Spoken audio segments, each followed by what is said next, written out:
कैसे दूंगी?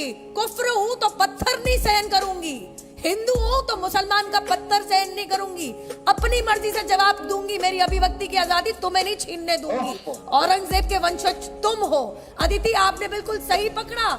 और केवल कार सेवकों के ऊपर गोली चला के ये नहीं कहा था कि और मारेंगे कार सेवकों को, कोठारी भाइयों को किस बेरहमी से मारा था ये कोई भूला नहीं है। साथ में बताती हूँ क्या किया था।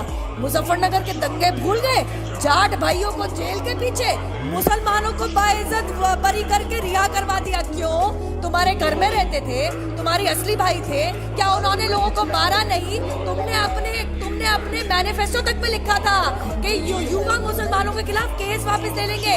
और अदिति, यही तक नहीं, मुलायम सिंह यादव की सरकार ने क्या कहा था? शुक्रवार को, सऊदी अरेबिया में रहते हैं हम या कुवैत में रहते हैं, शुक्रवार को स्कूल की छुट्टियां कर दी जाएंगी। क्यों? जो हिंदू पढ़ता है स्कूल, सरकारी स्कूल में, या जो क्रिश्चियन पढ़ता है, या जो कोई मानता ही नहीं, कोई आस्था नहीं रखता, जो सिख पढ़ता है, जो जू पढ़ता है, वो छुट्टी पे क्यों जाएगा? क्योंकि अमीर जुमाई को नमाज पढ़नी है। ये कोई तरीका हुआ?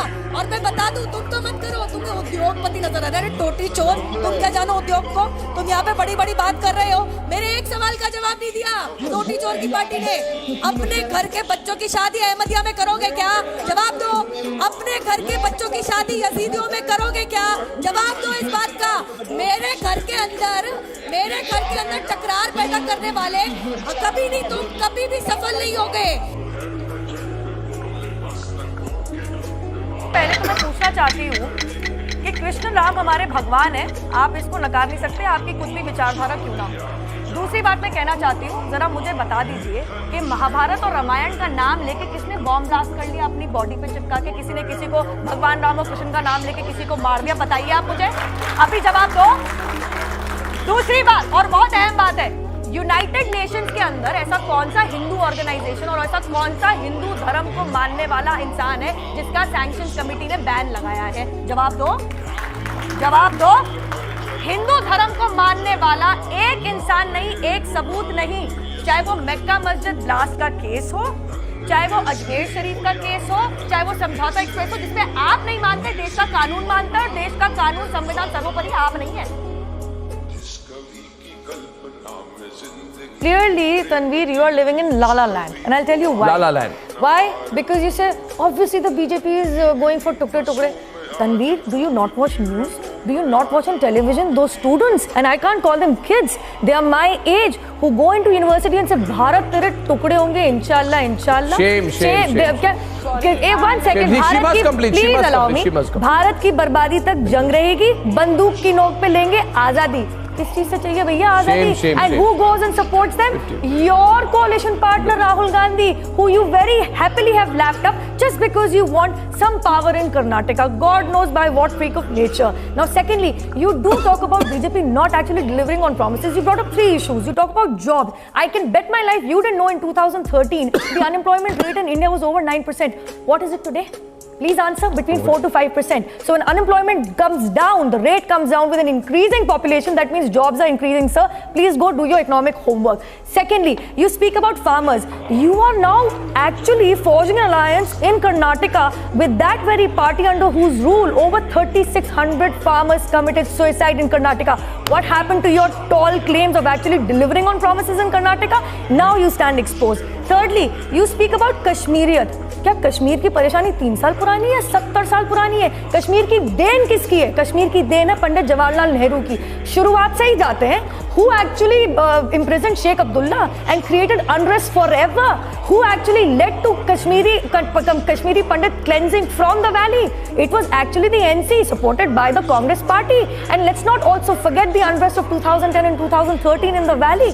More actual people, civilians died then. तब कहाँ गए थे? तब कश्मीर बहुत सुहाना मौसम में जी रहा था क्या? कश्मीरी लोग बहुत सुहाने मौसम में जी रहे थे?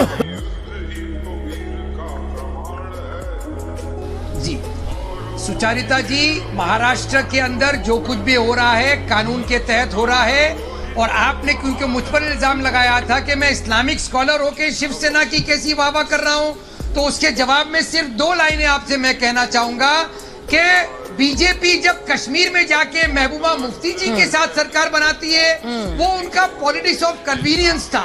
महाराष्ट्र के अंदर शिवसेना मुसलमानों का जो साथ दे रहे हैं, मुसलमान शिवसेना का साथ दे रहे हैं, वो है पॉलिटिक्स ऑफ एक्सपीडियंसी। बहुत बड़ी बात कह रहे हैं आप। महसूस करें नुपुर शर्मा, फर्क महसूस करें। तीसरी बात, आत्माओं के तड़पाने की बात हो रही है, तो वाजपेयी जी की तो आत्मा तड़प रही है। ये कहां से कहां ले आए कीचड़ में बीजेपी को। अरे वो कमल जो खिलता था उसको लहू लुहान कीचड़ में कर दिया आपने। वाजपेयी जी की भी आत्मा तड़प रही है। अतिकुर रहमान साहब, अब देखिए आपने एक और स्टेटमेंट बड़ा दे दिया कि अब महाराष्ट्र में मुसलमान खड़े हैं शिवसेना के साथ। आपने ये भी बड़ा बयान दे दिया। अब सुन लीजिए मेरी बात, आप ये कह रहे, पहली बात तो मैंने आप पर कोई आरोप नहीं लगाया, मैंने सिर्फ स्टैंड जो बदला है वो दिखाया था। नुपुर जी यही स्टैंड बदल रहा है। मैं कह रही हूँ ये शिवसेना का कांग्रेसीकरण है जो इस वक्त हो रहा है। मैं 3 चीज कहूंगी, प्लीज मेरे ऊपर कोई ना बोले सुचरिता जी, मैं तो किसी के ऊपर बोल नहीं रही। सबसे पहले तो मैं कहूंगी कि एक्सपीडियंसी की पॉलिटिक्स ऐसी है कि जिन लोगों ने मुंबई ब्लास्ट के चक्कर के अंदर बाला साहेब जी को जेल में डाल दिया था, आज वो एक्सपीडियंट है। जिनका बकायदा रॉ अफसर इनके सूद एक सार्वजनिक इंटरव्यू में आके कहते हैं कि शरद पवार के डाकू इब्राहिम के साथ बहुत गहरे लिंक हैं, उनके साथ हाथ मिला लिया शिवसेना ने। वाह क्या एक्सपीडियंसी, ताली बजाऊंगी इसी एक्सपीडियंसी को शिवसेना की। इसलिए तो पालगढ़ के साधुओं की लिंचिंग हुई, इसलिए तो उनकी ऐसी बेरहमी से मृत्यु हुई। लेकिन अब मैं 3 चीज कहना चाहूंगी, ध्यान से सुनिएगा। ये कहा गया यहाँ पे कि सीएम की भावना भड़क गई जी, ये कह देने से कि तुम्हारे घर के सामने हनुमान चालीसा पड़ जाएगी। पता है इससे मुझे क्या याद आया? हनुमान जयंती में जब दिल्ली में हनुमान जयंती का शोभा यात्रा निकाली जा रही थी जामा मस्जिद के बाहर से, तो वहां पे मस्जिद के अंदर के जो मुसलमान थे उनकी भावना कैसे भड़की थी। तो आप तो अपने आप को एक्सपोज कर रहे हैं। शायद उद्धव ठाकरे शायद मुसलमान बन गए, शायद शिवसेना के जो प्रवक्ता है उनका यही कहना था। दूसरी बात, अतिकुर रहमान ने क्या कहा शुरुआत में? अंधविश्वास है, 72 हूर मिल जाएंगी अगर जिहाद में सुसाइड कर लोगे, सुसाइड बॉम्बर बना लोगे। ये अंधविश्वास नहीं है। अल्लाह अकबर कर कह के तुम बम फेंक दोगे, आतंक फैला दोगे, ये अंधविश्वास नहीं है। दूसरों का सड़क रोक के 5 बार जुम्मा नमाज पढ़ लोगे, ये अंधविश्वास नहीं है। हनुमान चालीसा पढ़ना बड़ा अंधविश्वास है। ये जो कम्युनल बिगटरी दिखा रहे हैं ना, ये अपने घर में रखे, टीवी पे सार्वजनिक करने की जरूरत नहीं है। और तीसरा क्या कहा गया कि सीएम के घर के बाहर सड़क रोक दी। क्यों? जब आप 5 बार नमाज जो पढ़ता है, जुम्मा नमाज जो करता है, आप उसको परमिशन देते नहीं हो, आम जनता का रास्ता वो रोकता है, तब क्या आम जनता की जिंदगी रोजमर्रा की त्रस्त नहीं होती? क्या मुख्यमंत्री तुम्हारे भगवान ने भेजे हैं क्या ऊपर आसमान से नीचे? मैं एक बार बताती हूँ कि कल कोर्ट ने जो टिप्पणी की, नुपुर जी आपने जो बात कही है, अतिकुर रहमान साहब, प्रतिमा जी जरा इसे